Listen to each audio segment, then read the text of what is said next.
Have you ever imagined missing out on true masterpieces? Not because they're bad, but because no one stopped to look? Today, I'm going to show you 10 games that almost slipped by, and that, if you give them just one chance, will stick in your memory. Ready to unearth these gems? Let's go!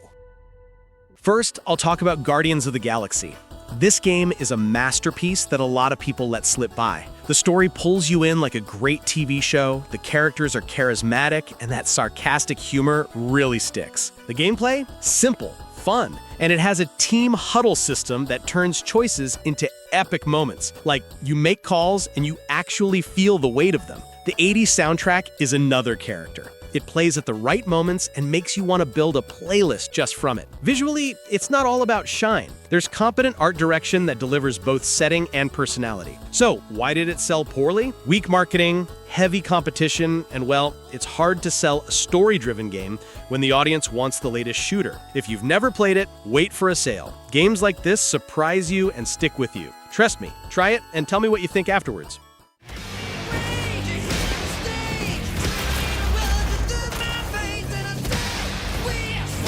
Destroy!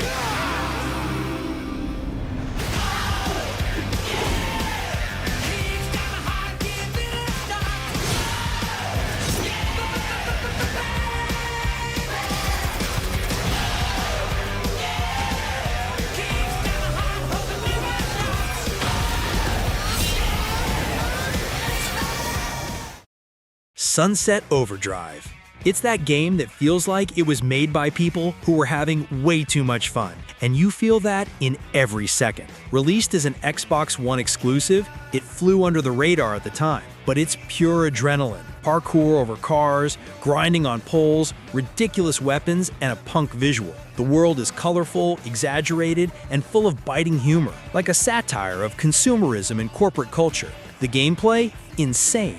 A movement system that rewards you for being stylish, incredible combos, and an arsenal of true craziness. Seriously, there are weapons that make pink energy rain, missions are frantic, NPCs have lines full of sarcasm, and the pace doesn't let you catch your breath. Why didn't it sell big?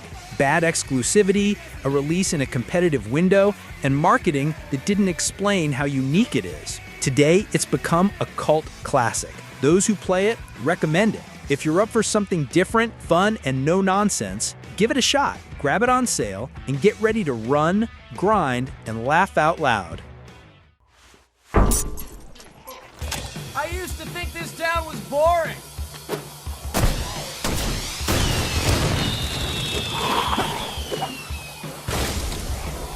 Yes!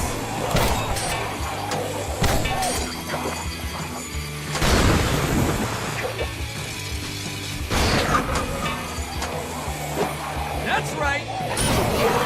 Yes! Ryse, Son of Rome. It's not just a pretty game, it's a slap in the face of time. Released as the Xbox One's calling card, Crytek's game feels like it came from the future. Faces that move like real people, lighting that looks cinematic, and executions so cinematic you almost expect to hear popcorn popping. The combat, simple, direct, and extremely satisfying when you nail the timing. This isn't a game for button mashing. The famous executions are interactive theater. You can fail and keep fighting, you just lose part of the reward. It was criticized for being short and just pretty. Fair point. It was different from what people expected. But listen, technically it was a milestone. Large-scale performance capture, post-processing that leaves a lot of 1080p looking inferior. It sold poorly, lost its sequel, and so many people forgot about it. Today, with fresh eyes, Ryse is a title that proves style and precision still matter. If you like games that feel like movies and reward timing, give it a shot. You might discover a hidden gem. But if Rome falls, then our world will descend into darkness. I will never let that happen.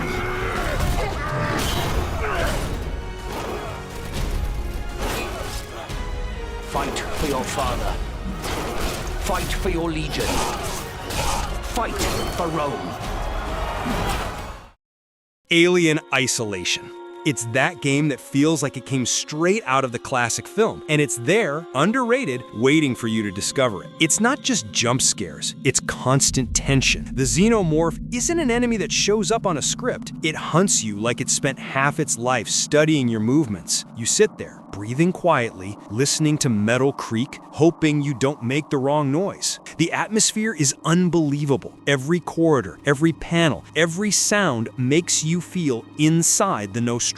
Is it difficult? Is it slow in places? Yes, but that slowness is the soul of the horror. It forces you to think, hide, improvise. There are no easy gunshots, no powers to kill the threat head-on, only strategy, patience, and that tightness in your chest when it appears out of nowhere. The reviews at the time didn't understand all of this, but the community caught on quickly. If you like space horror movies and games that build real fear and atmosphere, give it a shot. And grab it on sale, because it's worth every penny of tension.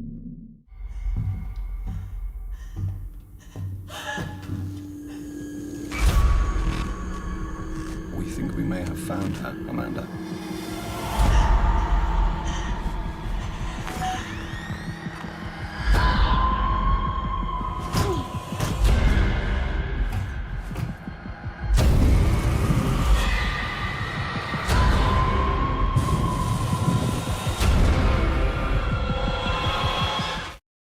Deus Ex: Mankind Divided. It's one of those games everyone underestimates, and shouldn't. Released in 2016, it's pure cyberpunk with personality. Prague is a living map, full of alleys, ducts, and alternative routes that make you think, did they really do this? The gameplay? You can play stealthy, go loud with guns, or full hacker mode. The augmentations change how you play and sometimes force you to choose between power and sanity. It also tackles heavy themes: mechanical apartheid, prejudice, and surveillance. The game doesn't stay on aesthetics, it pokes at you. Problems? Poor sales, poorly placed microtransactions, and editorial cuts left the campaign ending on a cliffhanger. Result? Critics loved it, the audience drifted away early. If you enjoy freedom of approach, level design that rewards curiosity, and a story that provokes, it's well worth rediscovering. Jump into Prague and see why this title is a hidden gem of cyberpunk. Prague represents just one square on a giant chessboard whose pieces are continually manipulated from the shadows. I have to choose my allies wisely, reminding myself of the greater cause. The elite may obscure themselves in darkness, but the truth is still mine to reveal. I don't care that they only speak in whispers. The Quarry. If you skipped this one in 2022, you missed out on an amazing game. It's not just another interactive movie, it's playable cinema with a Hollywood cast and choices that actually matter. You control a group of teenagers during a sinister night at the camp. It has 80s-style tension, slasher homages, and top-tier performances. The game doesn't aim to be the most terrifying thing ever. It wants to tell a tense, twist-filled story, and it does so masterfully. Top-notch motion capture, cinematic lighting, and multiple endings that make you want to replay it. Of course, it's not perfect. There are pacing issues, some characters steal more scenes than others, and the narrative protects certain characters too much early on. That sometimes reduces the impact of decisions. But if you enjoy narrative-driven games, meaningful choices, and want something that feels like a movie where you decide the character's fates, give it a shot. Watch for sales, it often drops ridiculously low, and play it with friends in movie mode. Guaranteed fun. Better, I mean, like zombies, aliens, time-hopping Draculas. Ryan? Hey! Run! Anything needs to happen, please! We ain't playing games no more, little girl. There's something coming! 1, Silence! 2, lost, Max, we're lost. 3! Terrified kids are bad for business. You have to cut it off! Cut it off! Anyway, maybe just ease up on the go. Lies of P. This is one of those games a lot of people didn't notice but should have played yesterday. Seriously, it's a Souls-like with its own soul. Dark, brutal, and aesthetically flawless. You step into Krat and immediately feel that every street has a story. It's beautiful in a decayed way that pulls you in. The combat? Heavy, satisfying, and full of options. Disassemble weapons, mix blades with different handles, test crazy builds. There are also the Legion arms, which give the combat a fresh twist, like Sekiro with its own personality. And the narrative? Man, it's Pinocchio in a dark version that plays with morality. Your choices truly matter. There are different endings, hidden secrets, and the lying system becomes part of the gameplay. If you enjoy challenge, dark art direction, and replayability, give it a shot. It's not empty hype, it's real substance. 30, 40 hours for the campaign, New Game Plus, DLC with more hours, and it sold millions, yet it still feels somewhat underrated. Play it. You'll see why so many people say it's one of the best Souls-likes outside of From Software. Meadow's puppet, our only hope.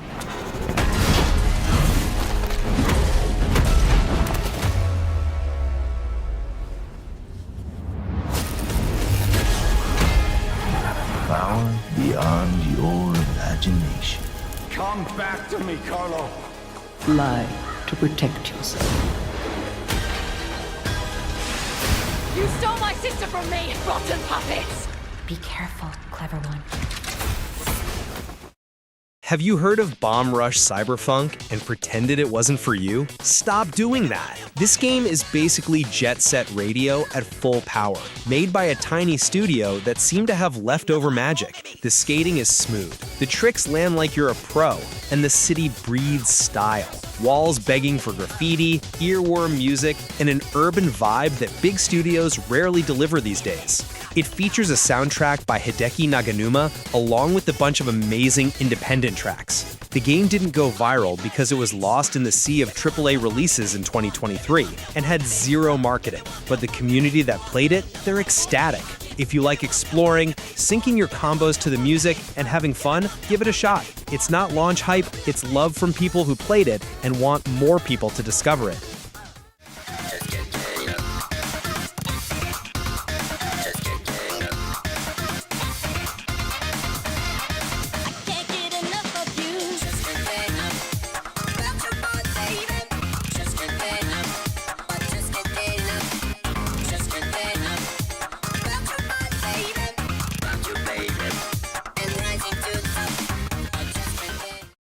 Prince of Persia: The Lost Crown. This is one of those games that leaves you awestruck and, at the same time, a little angry. Released in 2024 by Ubisoft Montpellier, it got almost everything right. Surgical design, a stable 60 FPS across all platforms, and mechanics, the famous time powers that reinvent both combat and platforming. Critics loved it. High Metacritic scores and accessibility awards. Sales? A relative failure. 300K in the first 2 weeks, 1.3 mil in the first year. Great for a Metroidvania, disappointing for the publisher's expectations. The real standout is in the small innovations, memory shards that mark and remind you of points on the map. The seamless integration of temporal dash with parry, and an art direction steeped in Persian mythology. The Simurgh and Mount Kaf give the game its soul. The result? A cult classic that was discovered too late. If you haven't played it yet, stop what you're doing. Try it. And if you have, share in the comments, why didn't such a well-made game sell more?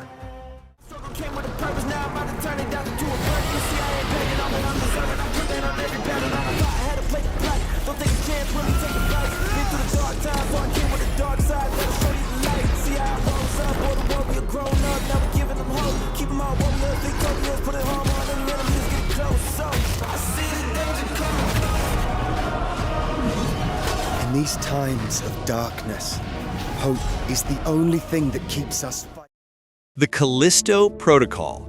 This game was kind of misunderstood by the audience on the first pass. Visually, it's insane. The textures, the lighting, every crack of the Black Iron prison oozes tension and despair. Seriously, it looks like a movie. The sound? Scary in just the right amount. It gives you jump scares with nothing more than a badly placed noise. Gameplay mixes shooting, brawling, and stealth into a combo that, if you get the hang of it, will let you dance with the creatures. That GRP, gravitational weapon, is fun. You can use an enemy as a projectile or shove objects to smash someone's face in. Bizarre and brilliant. Yes, it had a rocky launch, performance issues and comparisons to Dead Space killed the buzz, but the patches really fixed a lot. There's DLC and modes that extend its lifespan, so if you skipped it at release, it might be worth reevaluating during a sale. It's not Dead Space 2.0, it's a different approach, more cinematic and tension-focused.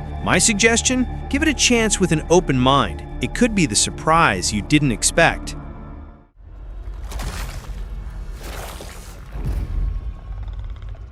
Gives me chills every time.